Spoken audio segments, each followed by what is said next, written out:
welcome to Hoops Tonight here at The Volume. Happy Wednesday, everybody. Hope all of you guys are having a great week. We are starting a series of videos today that I'm going to be doing over the next 2 weeks.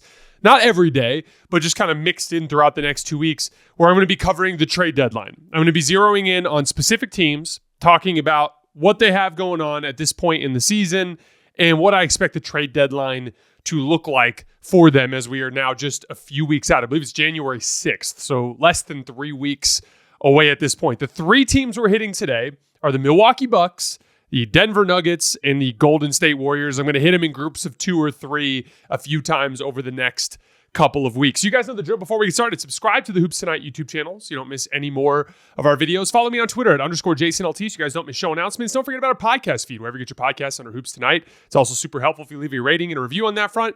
We also have brand new social media feeds on Twitter, Instagram, and Facebook. We're releasing content throughout the year. Make sure you guys follow us there. And then last but not least, keep dropping mailbag questions in the YouTube comments so we can hit them in our Friday mailbags throughout the rest of the season. All right, let's talk some basketball. And, important disclaimer here. Every time we're talking about trades, everything is unlikely. Trades are hard to make, especially under the new CBA. Any of you guys who are fans of a team understand that when we discuss trades, everything is unlikely. All the guys that I'm mentioning today, lots of teams want them. Every team could benefit from having Cam Johnson on their team.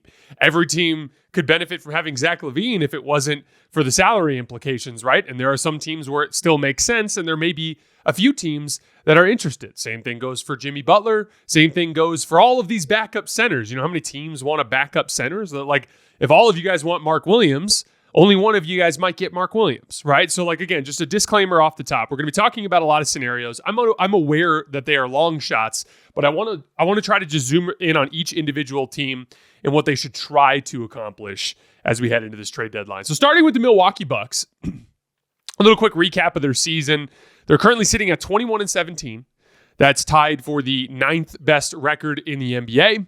They are 13th in offense and 11th in defense. Since November 12th, since their ugly start, they are 19-9, technically 20-9 if you count their in-season tournament win over the Oklahoma City Thunder. They are 13th in offense and 6th in defense. And for all the talk about their defense last year, which was the primary point of contention, their ability to defend at the point of attack, their ability to hang with foot speed in transition, they actually have built a pretty solid foundation on that end. They've been a good defense for a long time now. Brooke and Giannis are defending the back line at an extremely high level on most nights. They've had their ugly nights, and they got just eviscerated by the New York Knicks the other day. But on most nights, they're defending at a really high level.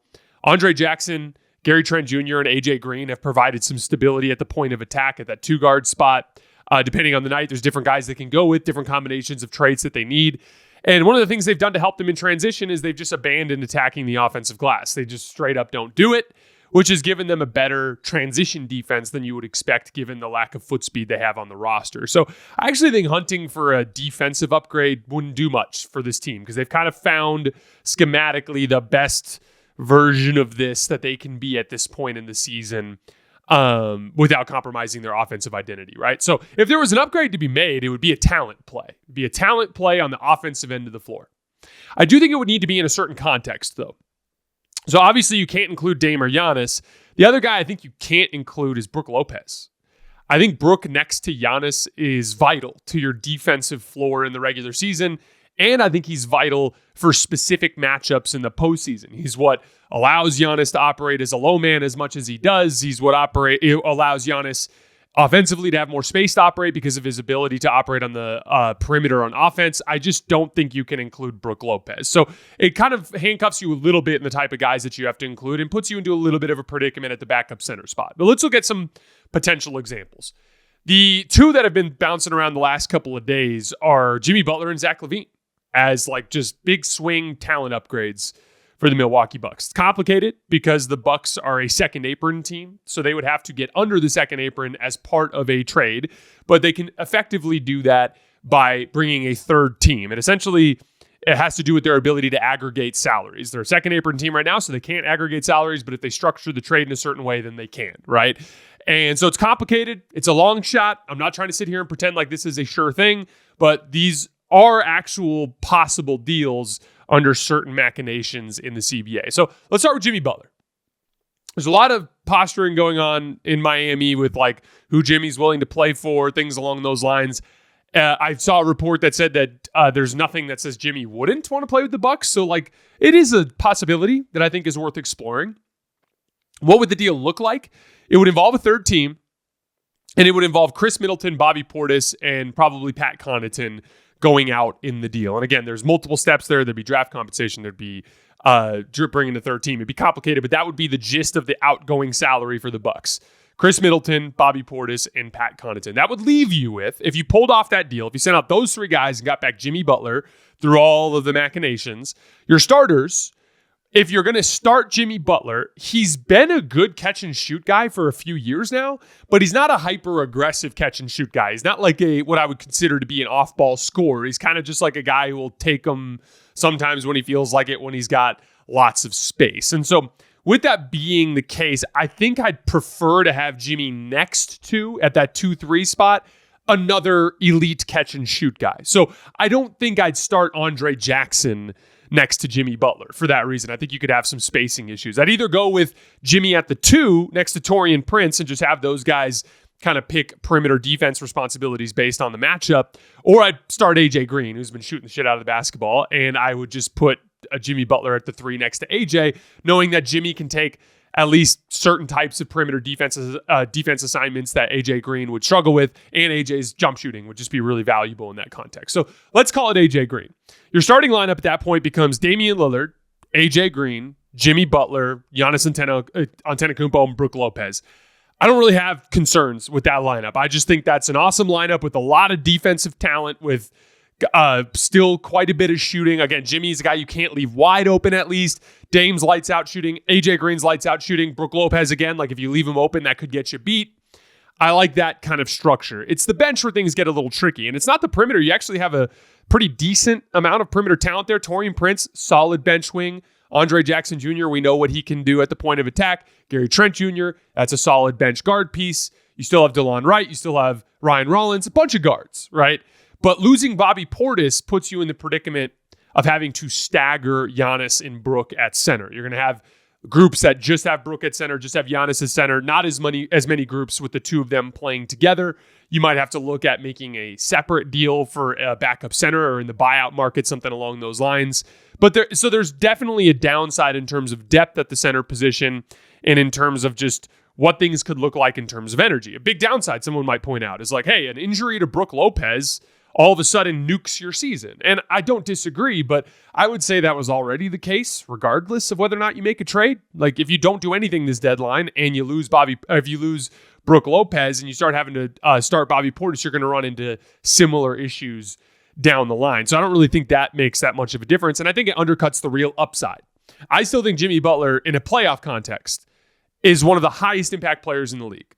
He'd be a force multiplier for the Bucks defense. If you layer him with Brook and Giannis, there's just a lot of physicality that you can see in that specific spot. Like one of my recent the last time I watched Jimmy Butler play playoff basketball was him doing a pretty damn good job guarding Jamal Murray in the NBA Finals, at least at stretches. I mean, he was a big part of how they won Game 2 in that series. So like Jimmy Butler is still such a useful defensive player on the perimeter, but also in off-ball situations.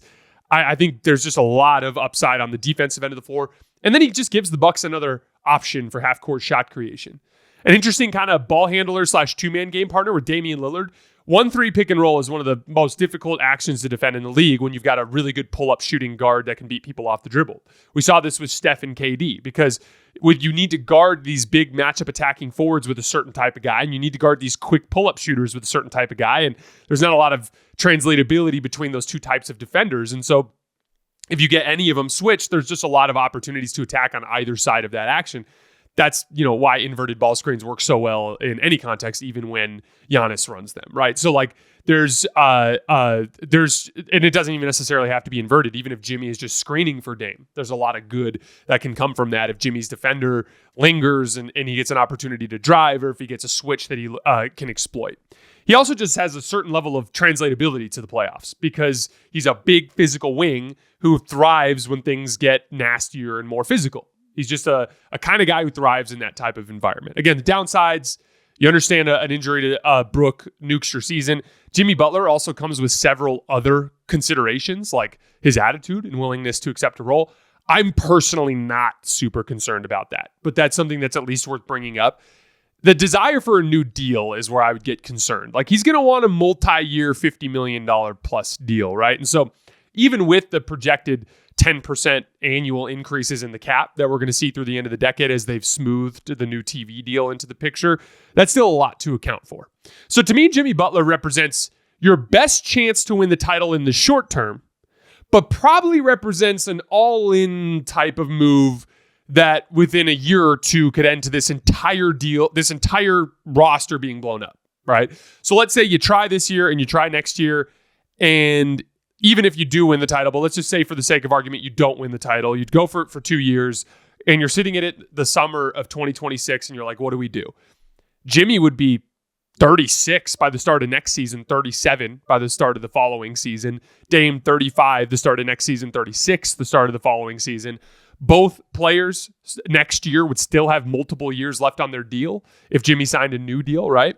And both deals would be pretty difficult to trade as stars that have had injury concerns in the late part of their career. And you're also just left with little in the way of assets if you lose Dame and Jimmy to retirement, bad trades, whatever it is, you lose them, they get out of the picture. You just don't have a lot with which to pivot around Giannis for another phase. Because remember, Giannis is 30. So like there's still a lot of time for Giannis to be playing at an extremely high level. Giannis, in my opinion, is playing the best basketball of his career right now. So like if you do make a Jimmy Butler trade, it's by far the most aggressive. I think it also gives you the best chance to win the title. But the flip side is it is the gamble of all gambles, because if it works in the next 2 years, you have a second title with Giannis. Giannis cements himself as an all-time great. The Bucks cement themselves as an ultra-successful NBA franchise. All of that's there, and that's just the thing that makes it all worth it. But no matter what, if you win or lose, either next summer or the summer after, you're likely blowing things up because you're not going to have the assets to rebuild around Giannis, which is going to force you to likely have to trade him and start from scratch. This is why I see a guy like Zach LaVine as more of a long-term viable type of move. He's 29 years old, and he's playing some of the best basketball of his career, if not the best basketball of his career. Yes, he's had some injury concerns, but I do think they're a little bit overblown. He only played in 25 games last year. That's true. But he averaged 65 games played in his previous 5 seasons, which is not terrible. I mean, he's missing 17 games a year, but nothing insane, right? And he played in 77 games last year, or the year before he got hurt, excuse me. So he played in 25 games last year. He played in 77 games the year before, and he's only missed 5 games so far this year. So sandwiched around that nasty season last year, he's actually been very available. He's missed 10 games total in basically a season and a half. So I would argue his availability is better than his reputation would lead you to believe. Another way to look at it for Bucks fans would be like this. Chris Middleton has averaged 57 games played in his last 5 seasons. So you'd be effectively turning one injury concern in Chris Middleton into another with Zach LaVine, except for Zach LaVine is currently healthy. Chris is playing, but Zach is currently healthy, playing at a higher level than Chris, a substantially higher level than Chris. The trade would look, in terms of the machinations, roughly the same as the Butler trade. Like, you still send out Portis, you're still sending out Connaughton, you're still sending out who is the third player? I'm blanking on it right now at this point. You're still sending out Portis and Connaughton, you're still sending out Chris Middleton, right? Still involves a third team, still probably there's draft compensation is probably not quite as crazy with Zach LaVine's deal, but it still is a similar type of machinations in order to make the trade work, except for the Bucks would save a little bit more money. I think you'd save about $10 million on that deal in their current cap situation. I actually like the offensive fit with Zach LaVine a bit better. I think Zach would be able to more seamlessly transition between off-ball and on-ball scoring roles. I could see entire games in the postseason where he functions as just a hyper-aggressive spot-up player. But then I can also see entire games where it's like Dame has a rough matchup, entire series where Dame has a rough matchup, Zach has a better matchup, and you lean on him more in shot creation responsibilities. But Zach is just not in the same stratosphere as Jimmy Butler as a defender. Now, there's some different stuff there. Like, I think you could get away with playing an Andre Jackson Jr. next to Zach LaVine, so that still gives you the Andre Jackson, Giannis, Brook kind of foundation defensively, but certainly not the level of playoff defense that you could reach with Jimmy Butler in the picture. He also is just not anywhere near as experienced as Jimmy Butler. Jimmy Butler's played in the NBA Finals twice. He's been in so many big playoff moments. He's gone toe-to-toe with some of the best players in NBA history in a postseason series. So, like, all of that needs to be addressed. But again, I think Zach LaVine unlocks the ability to play more of a defensive-minded player at the 2. I also think Dame and Giannis's playoff experience and their ability to kind of be comfortable in those situations will help Zach in those situations. So I'm not overly concerned. So, like, I don't think this deal has quite the championship potential as the Jimmy Butler deal, but I just think it's more prudent while still giving you a legitimate upgrade and improving your chances to win the title in the short term. It's prudent in the long term because let's look at it this way. We talked earlier about the what it would look like if you traded for Jimmy Butler and things went south, right? And just how you'd probably have to blow things up. Let's say you made a trade for Zach LaVine and you flamed out bad in the postseason this year, and you're like, okay, we just need to just completely revamp this thing. You could probably trade Dame this summer for a pretty decent haul of role players and picks. And then you could rebuild around Zach LaVine and Giannis Antetokounmpo, who would both be in their early 30s.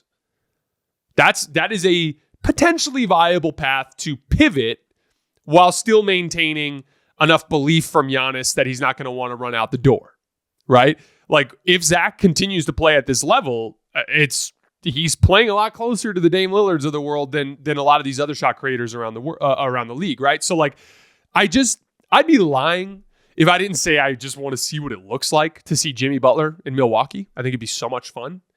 But I think LaVine is the more prudent option if they're looking for a big swing talent upgrade on the offensive end of the floor. I've seen a lot of talk about trading for a backup center. I keep saying the same exact thing with this sort of thing with Bobby Portis. And, like, I get it. I've watched Bobby Portis a lot, and his defense can be so abominably bad at times that it's destructive to what a team is trying to accomplish. But he also legitimately does a lot of good.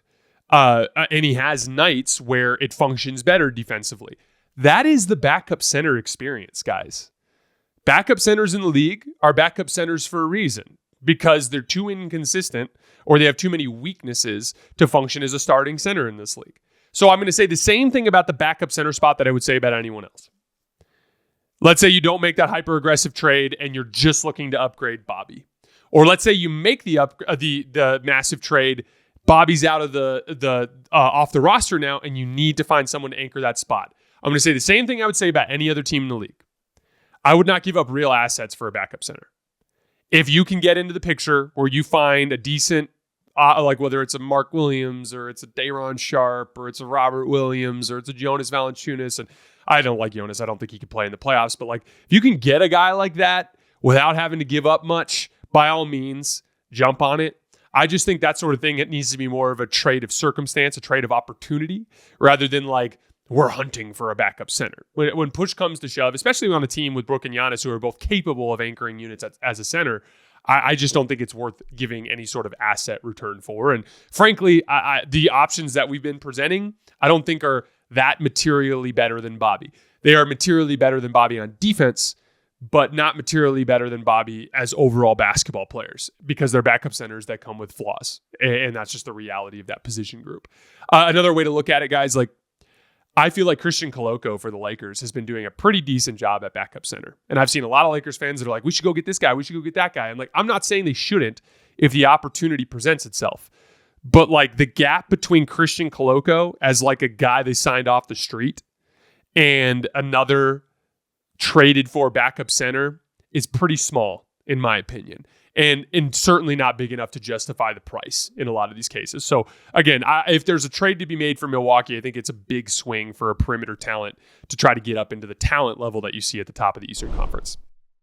From the football playoffs to college and pro basketball to the rush of hockey, what a time to be a sports fan. It's all happening, and you can get in on all the action of all the sports you love at DraftKings Sportsbook. With so many sports, every day is game day at DraftKings. That means unlimited opportunities to place your first bet, and DraftKings makes it easy. How easy? Try betting on something simple like picking a team to win.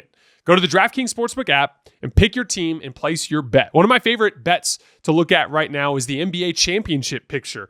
I have 3 teams in the same tier. I have Boston, Oklahoma City, and Cleveland all in the same tier. But Boston's at plus 250, the Thunder at plus 265, the Cavs are at plus 1100. So some nice value there. And to help get you started, here's something special for all new customers. Bet $5 to get $200 in bonus bets instantly. Download the DraftKings Sportsbook app and use code HOOPS.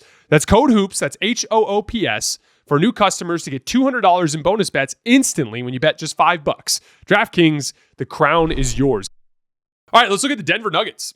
Big win in Dallas last night. Jamal Murray had his best game of the season. Just an absolute shot-making display. Really, really impressive stuff from Jamal. Looked really comfortable. Was hunting aggressively from the three-point line early. Had the mid-range shot going. Had his tough shot make going. It was beautiful to watch. A big question that the Nuggets have to confront before they do anything with the trade deadline is what to do with the starting lineup. Because you have the situation here, right?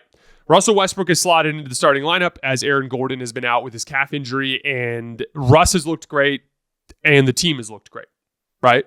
Like, they're 13-5 since December 8th. That's the 5th best record in basketball. They're 2nd in offense and 11th in defense over that span. The Nuggets are playing really good basketball. Aaron Gordon, though, is one of your most important and best players on the team. One of your best players. Excuse me. He's got to eventually start. I think that the defensive backline simply needs him out there. Not the Dallas game last night, but the previous Dallas game. If you guys remember the one Denver almost lost. There was a lot of like these possessions where Jokic was coming out to the level and Lively was rolling. And when he was rolling and getting the catches, they were tagging him from the weak side, but they were tagging him with smaller players. And Lively was able to quickly go to post moves and just easily finish over those guys on the top. That's where Aaron Gordon is so valuable. Aaron Gordon is the defensive anchor that makes Jokic viable. In the big picture context of contending with the best teams in the league. So I think that Aaron Gordon's got to be out there. So it gets complicated. I would continue to start Russell Westbrook, though.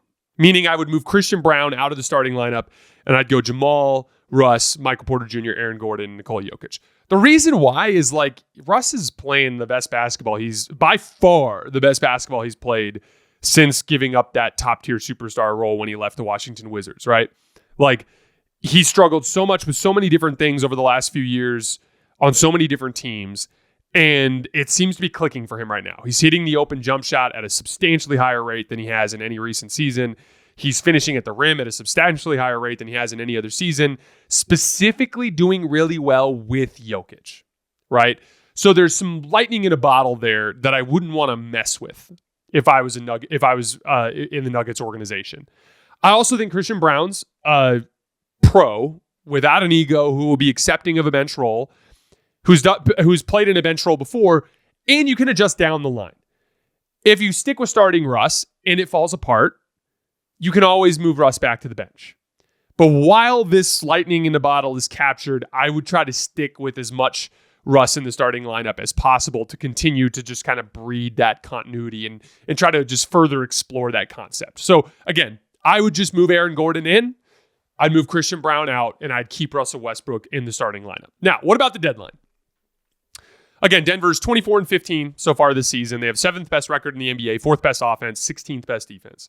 Since December 8th, 13-5, 5th best record in basketball, 2nd in offense, 11th in defense. I am completely out on the Nuggets making a big swing trade for an offensive star. Frankly, I think it's just unnecessary. They've been the 2nd best offense in all of basketball for almost 6 weeks now. They have a 126 clutch offensive rating, which is absurd. And we all know that their offense scales well to the postseason because Jamal Murray's shot making works in the postseason. Nikola Jokic, best player in the world, that works in the postseason. Everything about what Denver does works in the postseason. So I just trust that group to score the basketball when it matters. End of story. I do not think that there is a reason to make a big swing trade for an offensive star. So if there is a play to make, it's a smaller trade for bench depth, right? But any perimeter-based player will lead to issues with the important context of the big picture for Denver, which is making sure you continue to get reps for guys like Julian Strawther, for guys like Peyton Watson. So for instance, let's say if you were like, we just need a rock solid, perimeter guard to come in to help the situation, right? Like if you were like, oh, let's go get Josh Green or something along those lines, like just a solid bench guard. And that's going to eat into Julian Strawther's minutes. That's going to potentially eat into a Peyton Watson's minutes. So like, I think those guys need reps. So I wouldn't mess with that, especially when you're going to just scale up the starters' minutes when you get into the postseason anyway, and those guys will probably play less, right? At least Strawther will probably play less, right? So I think you got to go for a low salary point. Your high salaries, Jokic, Murray, Gordon, and MPJ, none of those I can afford to be traded, in my opinion. So pretty much comes down to Zeke Naji and Dario Saric, which is roughly about $14 million worth of salary. Zeke Naji's contract is going to be somewhat tough to trade because he has 3 years left on his deal. He's just not a very good NBA player, and teams will be hesitant to take on that type of long-term commitment under the circumstances. Dog hair is everywhere in my life. So frustrating. But that's what I get for having 3 long-haired dogs. So, with that being the case, like if Zeke's deal is just going to be really difficult to offload, you're almost going to have to include more draft compensation just to do that. So, what I look at as the best option for Denver to be exploring in this deadline is packaging just Dario Saric, or maybe Dario Saric in a minimum, something like that, for a backup center. Because that takes minutes away from the Dario Saric, DeAndre Jordan group, without affecting the Julian Strawther, Peyton Watson group, while not messing with the offensive continuity that we talked about with some sort of big aggressive swing, right? So with that being the case, the first guy I look at is a guy like Nick Richards out of Charlotte. Really nice fit, salary for salary. Both make $5 million, right? Jonas Valanciunas, I think, one, he makes too much, and then two, I don't think he can play in the playoffs. So I'm like completely out on him. The Lakers have been really high on Jonas Valanciunas. I don't understand that either. Walker Kessler is an interesting option. He'd be expensive. Like he probably costs you the 2031 first round pick and a couple of second round picks. And it's just a lot of money, a lot of compensation to spend on a guy that would just be Jokic's backup. It also handcuffs your ability to make trades in the future because you wouldn't have any other first round picks to trade. But there's real upside there.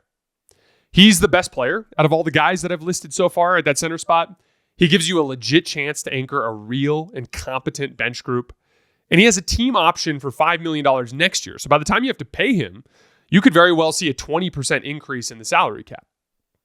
But as intriguing as a Walker Kessler type of deal is, I still think the Nuggets should stay cheap. Stay as cheap as possible. I think this window they're in is relatively short, but Jokic will be the best player in the world for several years after that. So I think there is some form of more substantial pivot for the Nuggets that is coming down the line in like a year or two.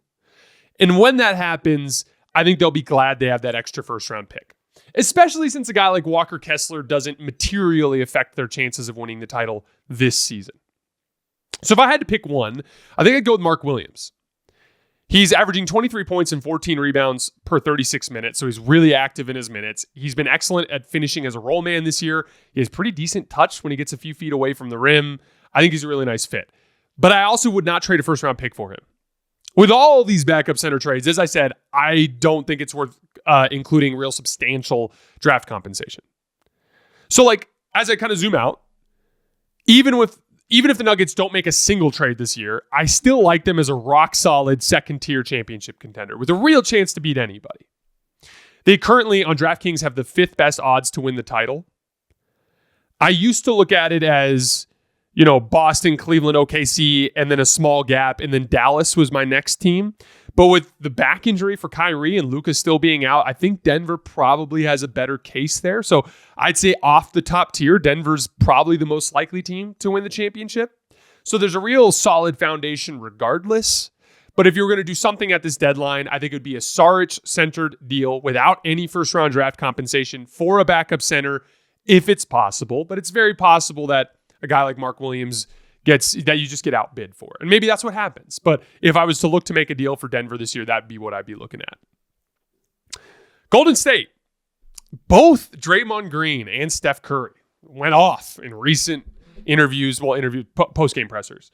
about how they don't want to make some sort of hyper-aggressive deal, that it would be irresponsible, essentially, to do it. And they got kind of dramatic about it. Like, I can't remember whether it was Steph or Draymond, but one of them talked about like how they'd be giving up draft control for 7 years or some shit like that. Like, honestly, that's just a massive exaggeration. From what I understand, the Warriors control all of their first-round draft picks except for the 2030 first-rounder. And they have 4 second-round picks available between now and the 2030 draft. So you have 6 first-round picks in the next 7 drafts and 4 second-round picks in the next 7 drafts, from what I understand, if I'm reading the tea leaves properly. So you could include 2 first-round picks in a trade and still have 4 first-round picks between now and 2031, not even counting any first-round picks you could get in return from sending out players after you decide to rebuild.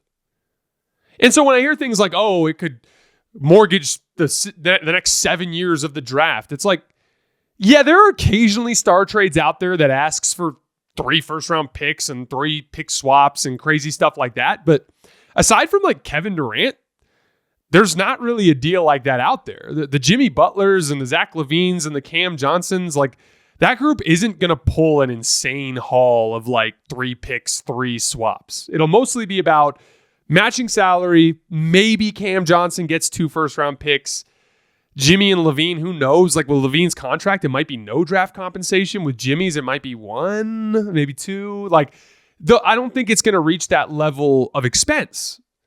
So frankly, the idea that the Warriors would be mortgaging their future with an aggressive trade at the deadline is just inaccurate. And like, if you did do it for a guy like KD, I think he immediately vaults you into contention. Makes you bigger, makes you better defensively, he fixes your offense. That's a no-brainer. So let's just explore what a Kevin Durant deal would look like. The Suns are obviously still hemorrhaging. They lost again to the Hawks last night. So let's say things get super nasty for those Suns and they blow things up at the deadline. What would a Kevin Durant to the Warriors deal look like? It would look something like Kevin Durant, Oso Ighodaro heading to the Warriors with Andrew Wiggins, Jonathan Kuminga, Buddy Hield, and Gary Payton II heading back to the Suns. And again, sending out Kuminga and Wiggins, I think actually would help lessen the draft compensation issues because of their value. Like Kuminga obviously is a prospect in this league with some upside. And I think Andrew Wiggins is a good player at his salary. Like, I'd take him at that number in a heartbeat as the Lakers, rooting for the Lakers, right? Like, especially moving forward, like the cap is going to keep increasing by about 10% a year moving forward. Like Andrew Wiggins' deal, it's just a really good player at that number. So that might soften the draft compensation element of it. But let's say you make that deal. So again, KD and Oso Ighodaro coming back, Wiggins, Kuminga, Hield, and Gary Payton all heading out to the Suns. You'd be left with Steph Curry, Dennis Schroeder, Kevin Durant, Draymond Green, Trace Jackson Davis as your starting lineup. There's a version of that where you move Trace Jackson out and you move in, take a guy like Moses Moody or a third guard and put him in the lineup. But I think they'd probably start big. And off the bench, you'd still have Kyle Anderson, Kevon Looney, Moses Moody, Brandon Podziemski, Lindy Waters, Guy Santos, and Oso Ighodaro. You have 2 guys who can play backup big minutes. You have 2 guys who can play backup forward minutes, and Kyle Anderson and Moses Moody. And you've got guards like Brandon Podziemski and Lindy Waters. Guy Santos can play some backup forward. He's been playing some decent minutes as of late. So like, you're still pretty deep. And then like, you have Dennis that can help with backup ball handling. You can stagger Steph and KD so your offense is more stable throughout the game. Kevin Durant is just still this year, some of the most impressive defensive sequences I've seen have come from Kevin Durant as he cleans up messes on that garbage Phoenix Suns team. Like KD would instantly anchor your defensive front line alongside Draymond and make you a real championship level defensive front line. And you still have plenty of perimeter defense. Dennis Schroeder can guard on the perimeter. Moses Moody can guard on the perimeter. Podziemski's not bad out there. Draymond and KD can guard on the perimeter. Plenty of length on the back line. I think that would immediately vault the Warriors into the same tier with Dallas and Denver, with a real shot to win the title. And I don't want to count on Steph Curry and Kevin Durant in a big playoff series, would you? I think if you could do that deal, you do it 10 times out of 10. Now, it's a long shot. KD might not even want it after some of the hang-ups he has after he left the Warriors. Matt Ishbia may have no desire to trade him at all whatsoever. It's a long shot. But if you can make that deal, I think you do it any day of the week. Let's talk about some smaller, more prudent moves, though. This idea of getting Cam Johnson without Jonathan Kuminga has been something that I've been intrigued with a little bit. There's different variations of it. I would also try to get Day'Ron Sharpe in the deal. You guys want a backup center? I think he's a decent option there that shouldn't cost much. So if you got Cameron Johnson and Day'Ron Sharpe, you'd have to send out something like Kyle Anderson, Buddy Hield, Kevon Looney, Kyle Anderson, Buddy Hield, Gary Payton II, something along those lines. I still think I'd want Gary Payton in my playoff rotation, so I think I'd go with like a Kyle Anderson, Buddy Hield, Kevon Looney type of deal. You may even decide that you prefer Looney over Day'Ron Sharpe and want to make some sort of different version of that deal, but there are versions of it where you can get Cam Johnson without including Jonathan Kuminga. I like that deal. It unquestionably makes you better. Cam is a high-level offensive player. He's shooting 43% on jump shots this year, both off the catch and off the dribble. Shooting 69% at the rim, which is excellent for a perimeter player. He's ran 158 pick and rolls, ISOs, and post-ups, including passes for 166 points. That's 1.05 points per possession. That's good self-creation. And that's with him getting the other team's best defender as of late on the perimeter. His life is going to be easier next to Steph, not just being guarded by lesser defenders, but he'll be less emphasized in the scheme. Action with Steph that could be effective. There's just so much good there offensively, and he's become a really useful defensive player at this point in his career. Most importantly, he addresses a very specific area of need in shot creation for the Warriors. I also just think he's very clearly a positive asset. He has 2 more years on his deal with, like we talked about, 10% increases in the cap. He's only 28 years old. You could make a deal for Cam Johnson and you lose in the first round this year and then turn around and trade him this summer. And immediately get whatever you sent out back for him. Wouldn't compromise your future in any way. And it would bring back a backup center in that Day'Ron Sharpe option like we talked about. Day'Ron Sharpe's been getting 16 points and 13 rebounds per 36 minutes this season.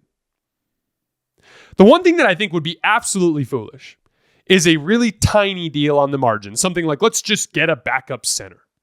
First of all, everybody wants them, but nobody wants to pay for them. So it's going to be a weird negotiation anyway.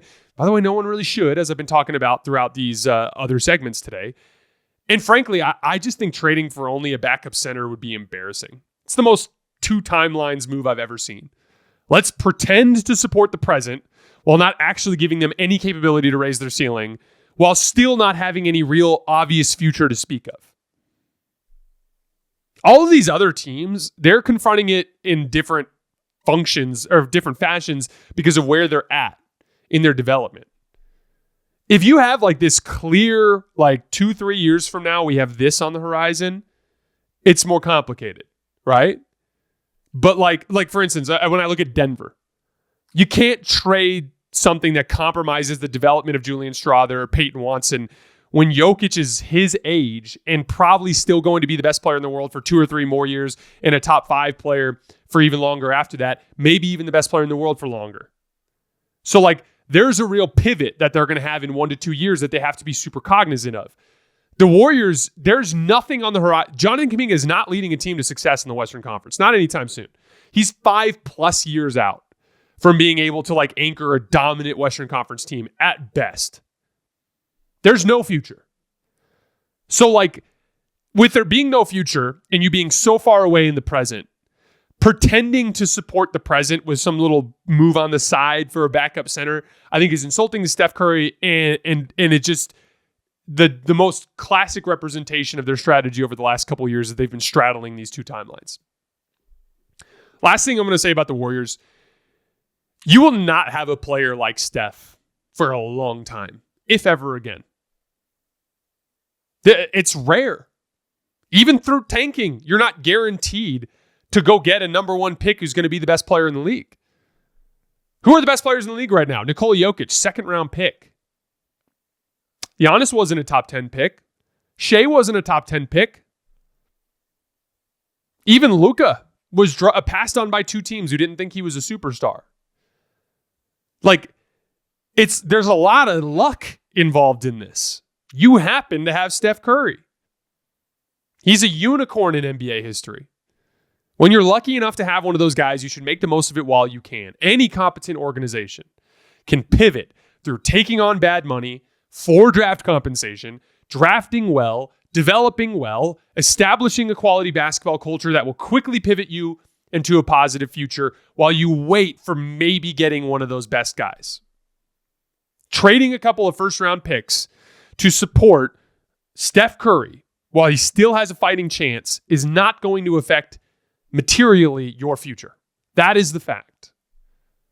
And so even beyond anything having to do with my feelings as a basketball fan, wanting to watch Steph play in high leverage basketball games, I would just argue that the discussion over like what you're giving up versus what you're getting in return is so heavily focused in an inaccurate way on what you're giving up.